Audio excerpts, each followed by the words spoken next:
The Minuteman outpost at Hangman's Alley is nearly complete. Now that housing, food, and the clinic are in place, they have one last job to finish.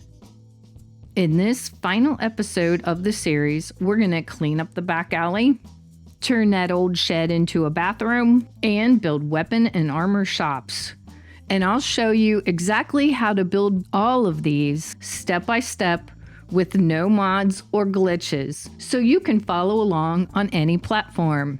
And make sure you stick around for the tour at the end to find out what really happened to Millie's brother.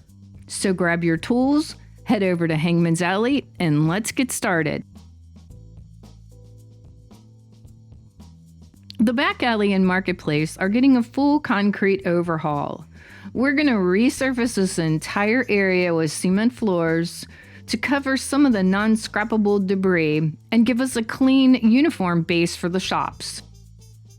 Start by placing a half floor of your choice from either the barn or the warehouse section. I'm using the mesh floors here because I'll reuse this piece a little later.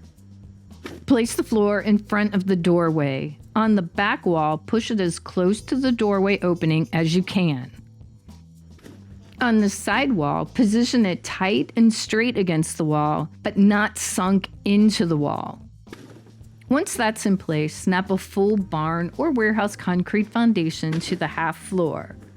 Now remove the half floor and snap another concrete foundation to the front edge of the first one. It will extend through the doorway and the wall on the right. Exit build mode for a moment and check your alignment. Here you can see how far the foundation is above the ground. The foundation should also sit close to the wall with little to no gap between the wall and the edge of the foundation. If you see a gap, go back into build mode, remove the foundations, reposition the half floor, and try again. It's worth taking a moment here to get this straight because it affects the layout of the shops that we'll be building next. And once you're happy with the placement, continue snapping concrete floors across the entire back of the alley wherever the game will let the floor snap. Floors can and will snap through the existing structures that cover the alley, and that's exactly what we want. Continue wrapping the floors around the side of the alley, stopping at approximately the corner of this building. You should also be able to fill in the small gaps under this wall. There are two areas that I wasn't able to get a floor to snap. Here and here. In this area, I used the original half floor to fill in the gap. The other part I just left open. If your transition here is a little too high, add a few steps to make walking a little easier.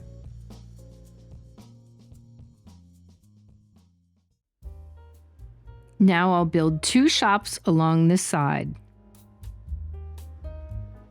Start by snapping a concrete doorway to the second foundation. To the left of that, snap a half concrete wall. It should snap right through the existing building. If it doesn't, use concrete pillars to fill the space. Along the front, place two level 1 or 2 shops. I'm using weapon and armor shops here, but you can use any type of shop that you like. Use the lines on the foundation to line the shops up. Center each shop on the vertical line and place it just forward of the horizontal line as shown here.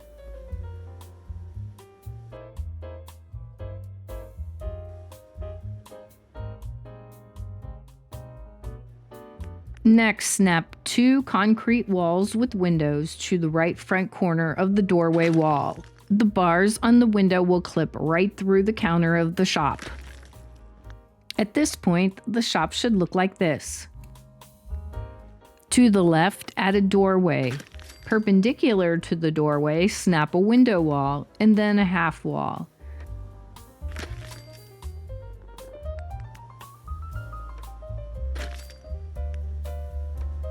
Fill in any remaining gaps between the half wall and the structure with concrete pillars. And here's what the shop should look like so far. For the roof, I'm using the small metal floors from the concrete section. They will only snap to the bottom of the walls, so here's a quick workaround. Temporarily snap one of the walls on top of an existing wall. Now, the middle floor will snap to the bottom of the upper wall. Once that's in place, move the top wall back to its original position, leaving the floor properly positioned above the shop. Fill in the area above the shops with the metal floors. Most of them will clip right through the existing building. However, I couldn't get a couple of floors to snap in 2 spots. This area here, and this back corner. So here's what I did to fix it. To fix the open areas, I'm turning them into small storage spaces.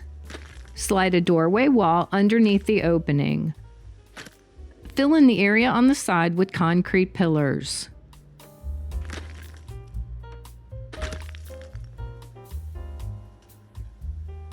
On the opposite side, snap a half wall or concrete pillars to fill the gap.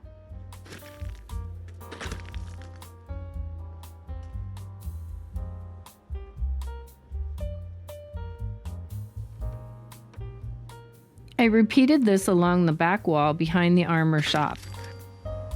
This is also a nice way to hide the unscrappable debris against this building. Finally, snap 2 quarter-round metal floors above the doorway and both windows to act as awnings.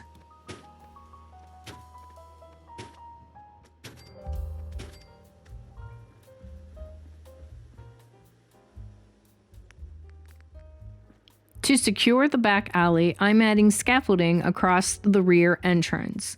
This gives me a solid platform for turrets to defend against enemies.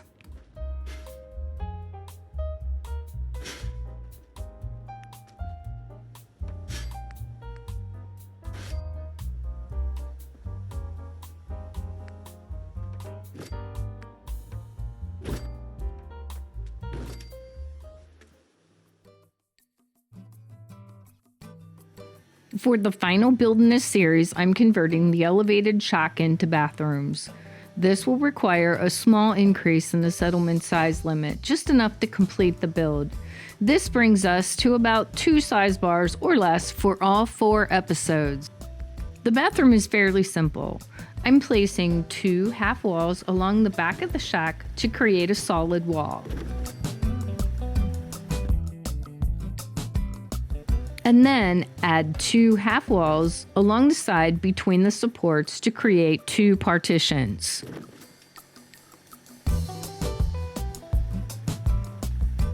Once complete, add bathroom fixtures, utilities, and decorations to finish it off.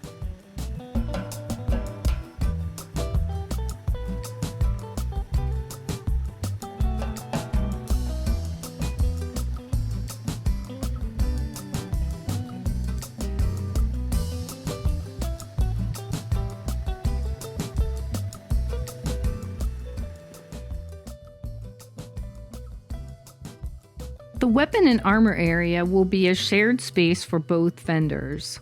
First, I'll add lighting and doors, then storage along the open wall, plus comfortable floor mats for the shopkeepers. On the opposite side of the shop, I'll add doors and the crafting stations. And finally, lighting above the door and windows. With weapons on the wall racks and armor pieces displayed on top of the storage, the space now looks like 2 fully functional shops.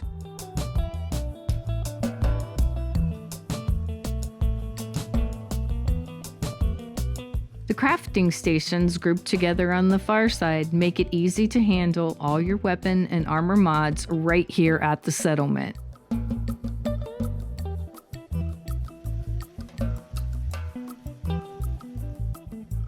The back alley will serve as a small Brahmin pen and a quiet gathering spot. I'll set up hail base for the Brahmin and some extra security for the rear entrance. I'll also add a few tables and benches for a relaxing evening on the patio.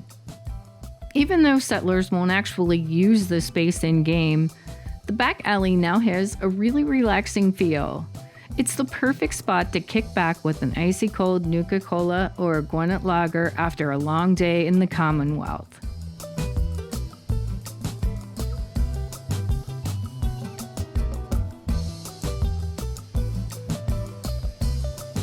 Here's the building tip.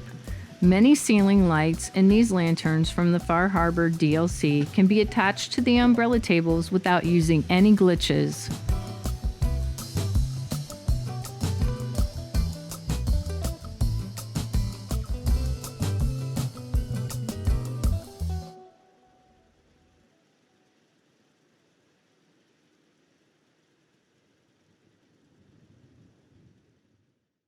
And so the Minutemen have achieved their goal, establishing a quiet refuge in the heart of the Commonwealth.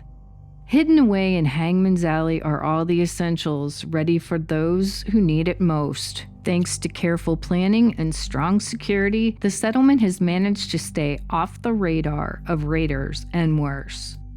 Well, mostly. And that brings us to Piper.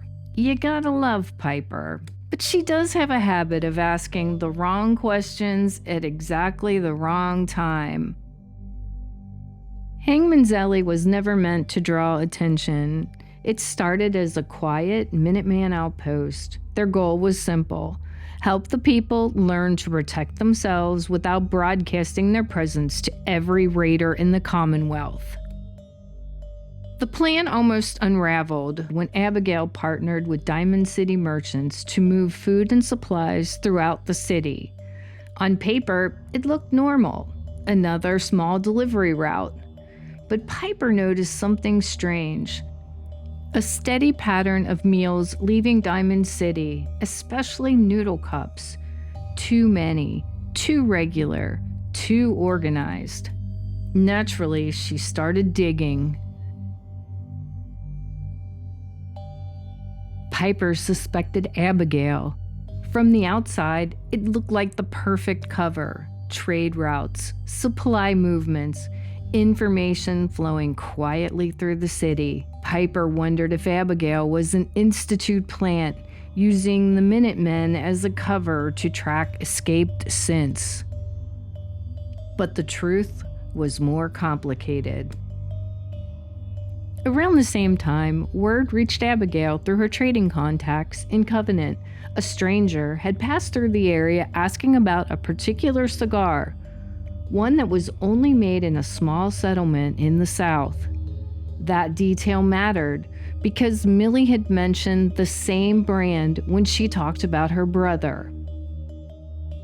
His name is Ned. Ned isn't a synth, but he was mistaken for one. After being detained by Dr. Rosalind Chambers, he escaped and went into hiding. He kept moving, never staying in one place long enough to draw attention, but always searching for anyone who might help him find his sister Millie.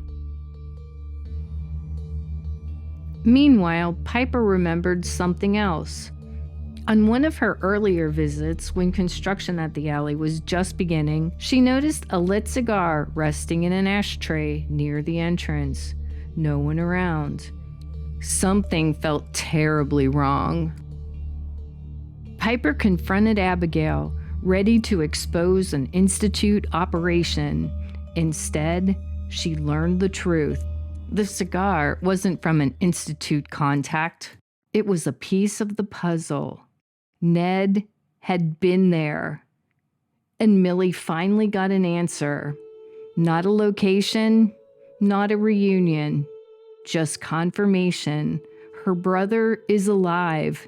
He's out there, somewhere.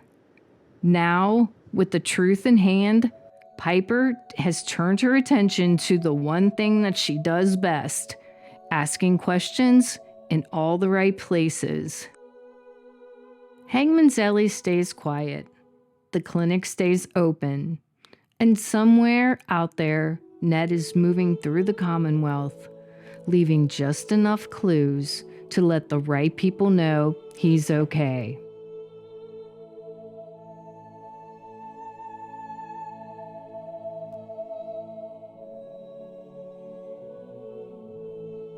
Thanks so much for watching. I really hope you enjoyed the Hangman's Alley series and seeing what you can do in Fallout 4 without mods or glitches. If you missed any of the previous episodes, I've got the full Hangman's Alley playlist right here, so you can catch up on the whole build from start to finish. I look forward to seeing you next time, and I'd love to hear what was your favorite part of this build.